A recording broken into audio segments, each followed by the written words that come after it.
I got so much motherfucking design on right now. Break it down, bring it back, make it clap. I got 3 old thoughts, new block, where that dick. Bitches on my line, and you know.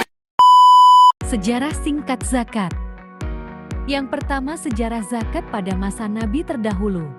Zakat bukan hanya bagian dari ajaran Islam yang dibawa oleh Nabi Muhammad SAW, tetapi juga sudah ada sejak zaman nabi-nabi sebelumnya. Beberapa contoh dalam Al-Quran yang menunjukkan keberadaan zakat pada umat terdahulu yaitu pada masa Nabi Ibrahim.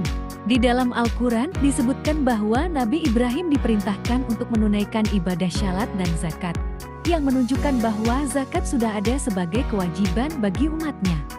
Pada masa Nabi Musa, dalam syariat yang dibawa Nabi Musa, terdapat ajaran tentang sedekah dan membantu kaum fakir miskin yang dalam Islam serupa dengan konsep zakat. Pada masa Nabi Isa juga disebut dalam Al-Quran sebagai hamba Allah yang diperintahkan untuk melaksanakan syalat dan zakat sepanjang hidupnya. Yang kedua, zakat pada masa Rasulullah. Pada periode Mekah, kewajiban zakat belum diwajibkan secara spesifik, tetapi umat Islam diperintahkan untuk bersedekah dan membantu sesama. Setelah hijrah ke Madinah, zakat mulai disyariatkan secara terperinci dengan aturan mengenai jenis harta yang wajib dizakati, nisab, kadar zakat, serta golongan penerimanya yang disebut dalam Quran Surah At-Taubah. Ayat ke-60, Rasulullah SAW juga mengutus para amil atau petugas zakat untuk mengumpulkan dan mendistribusikan zakat ke berbagai wilayah Islam. Yang ketiga, zakat pada masa Khulafaur Rasyidin. Pada masa Khalifah Abu Bakar As-Siddiq, setelah wafatnya Rasulullah SAW, sebagian orang menolak membayar zakat karena menganggapnya tidak lagi wajib.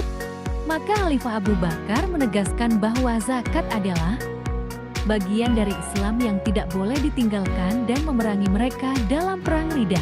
Selanjutnya pada masa Khalifah Umar bin Khattab, di mana Umar bin Khattab mengembangkan sistem zakat dengan lebih terorganisir, termasuk pencatatan harta zakat, serta mendirikan lembaga khusus yang mengurus zakat. Berikutnya pada masa Khalifah Utsman bin Affan. Pada masa Utsman, ekonomi umat Islam berkembang pesat, sehingga zakat diarahkan lebih luas untuk pembangunan ekonomi dan kesejahteraan masyarakat. Terakhir pada masa Khalifah Ali bin Abi Thalib, Ali melanjutkan kebijakan zakat yang sudah ada dan memperketat pengelolaan agar tidak terjadi penyimpangan dalam distribusinya. Yang keempat, zakat di era kontemporer. Dalam era modern, zakat telah berkembang menjadi sistem yang lebih terorganisir dengan adanya lembaga-lembaga pengelola zakat seperti Basnas atau Badan Amil Zakat Nasional dan LAS atau Lembaga Amil Zakat.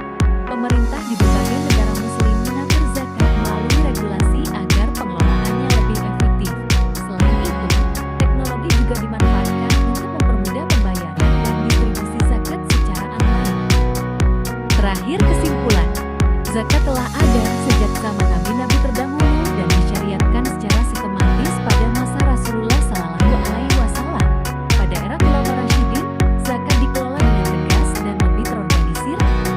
Di era kontemporer, zakat berkembang dengan adanya lembaga resmi, digitalisasi, dan konsep zakat produktif, menjadikannya instrumen penting dalam kesejahteraan umat Islam.